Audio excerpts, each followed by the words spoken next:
Hi, my name is Michelle McIntyre. I am about halfway through my degree program, and I live in Fenwick Island, Delaware, which is near Ocean City, Maryland.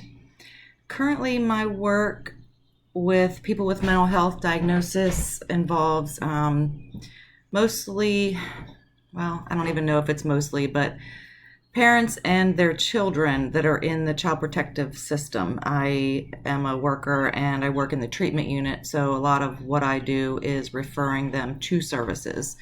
In the past, I've done quite a few different things to include working with adults with developmental disabilities, which also sometimes had the co occurring mental health diagnosis. I have worked for an agency called Child Mental Health that worked with predominantly children with mental health diagnosis, obviously. So I've seen quite a scope of diagnosis, ages, severities, those kind of things. And my beliefs really are, and I tell my clients all the time, that your mental health is just as important as your physical health.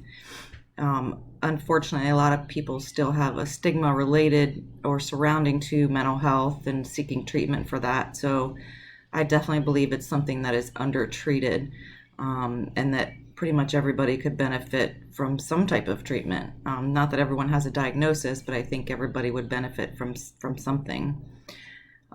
As far as my participation in diagnosing patients, I don't really have any part in that per se, other than giving suggestions or my own maybe thoughts or opinions about, what they may struggle with. I refer out to professionals, meaning, psychiatrists, psychologists, counselors, facilities, those kind of things. And then I kind of guide the services for the client. So I really don't have a part in diagnosing them myself, but I am looking forward to learning more about it.